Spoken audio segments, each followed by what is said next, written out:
shot in the head, and I'm holding your brains.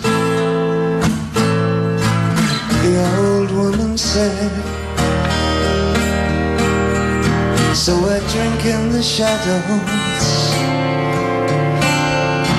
of an evening sky, see nothing at all. I praise to you, nothing ever goes away. I praise to you, nothing ever goes. I praise to you.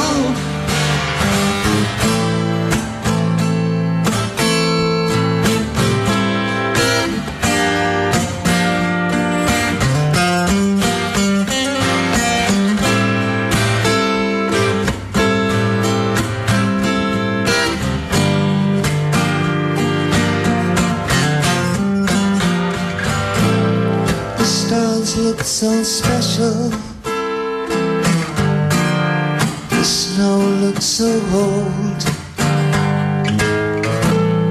A frail farm is drifting beyond the yoga zone. Time to question the mountain where pigs can fly. It's nothing at all.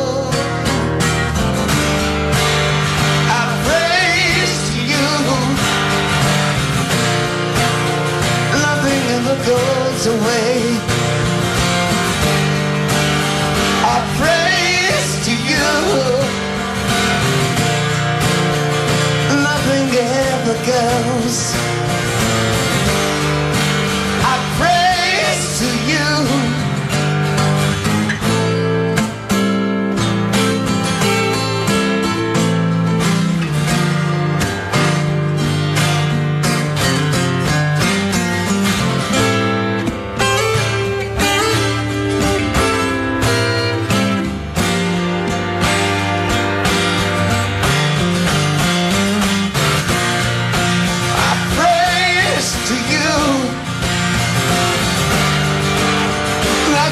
Goes away.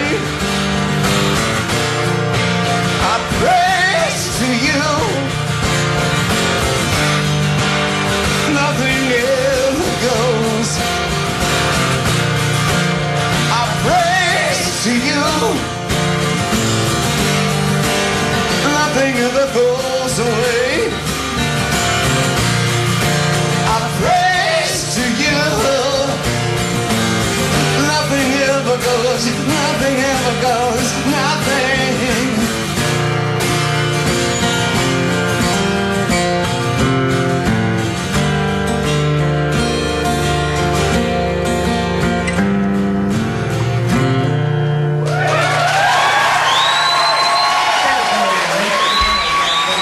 Thank you.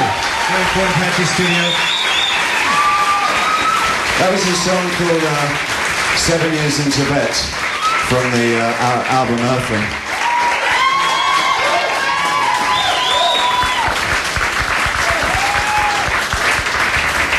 You know, David and Reeves, when I listen to that song, I can't help feel this sense of a loss.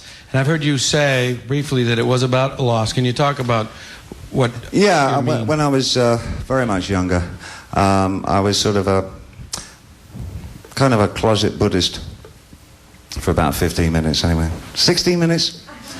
And I was very fortunate to meet a wonderful Tibetan Lama over in Britain who'd escaped the Chinese and was working at what was called the Tibet Society in London. And he took me on as a kind of a pupil for a while. Cut and move forward. Many, many years later, around a couple of years ago, the Dalai Lama was being very vocal in what's happening to his country and his people, and I got kind of prodded with guilt that I kind of knew about the situation such a long time ago and hadn't really taken a stance on it. So this song was really written in sort of defense of what's happening to the Tibetan people. And we've just done a song for a very good album, which is a compilation album called Tibet in Exile, which comes out, I think, in a few weeks' time. A lot of bands, I think Radiohead have done something, Annie Lennox. And the proceeds of that album go towards the exiles of Tibet. I just thought I'd let you know that. It's a good album. Does anyone else have a question about the new album? Yes. Stand up for me. What's your name? Janet. Question is? My question, well, first of all, I'd like to congratulate you on the new album. I think it's terrific. Thank you very much.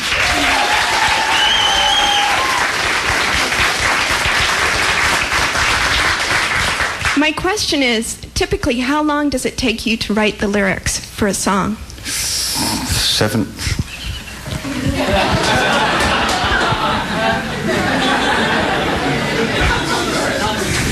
Seven, 8 minutes. No, I know why he's laughing.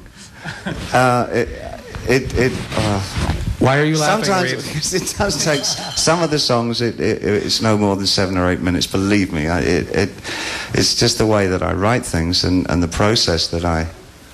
Some of the best things that I've written have taken less than that, and some, believe me, some things that I've taken enormous pains over for weeks, sometimes months, have turned out to be real dogs, bulls.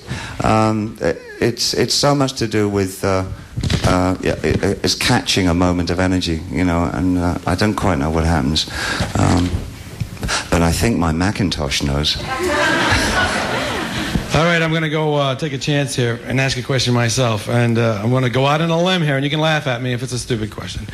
But in the new album, looking at the satellites, I get this sense of a technologically driven sort of malaise, just click, click, click on the TV, and it seems like the same sort of sadness that Major Tom had in Ashes to Ashes, sort of the result of a technologically driven ego, and I'm wondering, is it the same sort of feeling that I should get?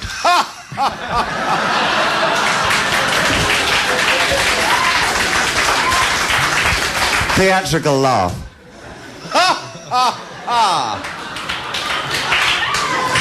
And I'm still standing. I lived through that. You get used to it if after you a can while. survive a theatrical laugh, then you're a good man. Well, I think I'm not sure if I'm not sure if I hold with the idea of that any kind of artwork needs to have an intention behind it. You know. However, there was some kind of motivation for that one, I guess. And it's something that I personally have carried with me all my life, which is feeling very unsettled and fairly ambiguous about how autonomous we are as thinking entities, and how much we owe to some kind of higher power. I think everybody has these feelings, and there's some kind of connection that I've continually tried to make with many of my songs.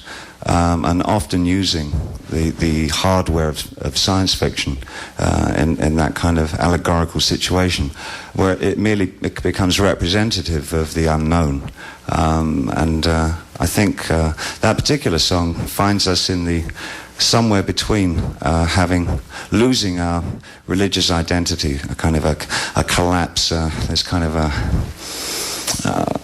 a lack of belief now in maybe our Orthodox religions. They don't have the power. They seem to be archaic. They seem to hold a message that doesn't apply to this late part of the 20th century. And yet a real sense of awe and fright about where we're taking ourselves with the technological future. So we're not quite sure which of those two poles to be drawn toward. So I think we're sort of vacillating somewhere in the middle. It's not any kind of answer or any kind of conclusion. I think the job of the artist is to pose even more ridiculous, complex questions than we already have. Now we have, thank you. See?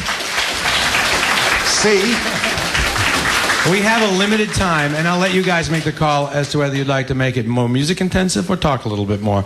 If we want to squeeze in 4 or 5 We have a way songs. of doing both at once. All right. So the audience will sing, and you guys will play. Well, I'm sort of getting tired of talking myself. Yeah. All right. You've been setting a blistering pace up there, Reeves. I can see where you'd be tired already. Okay. He didn't employ the royal we, though. We're getting tired of talking. Dave. Didn't used to be like this, Reeves. Okay, very quick story. This matches your Johnny Marr story, all right? Johnny Marr gave him a riff once. Ooh. And what did you do with it? You put it in a tin machine, so...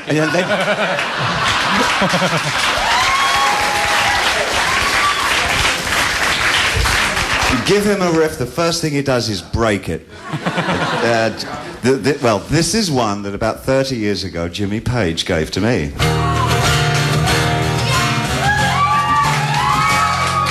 It was a recording session, so I used that for a song called The Supermen.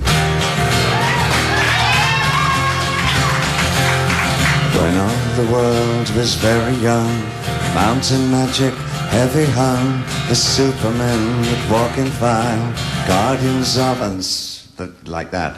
And then I passed this baton of motif on to Mr. Gabrels, and we wrote this one.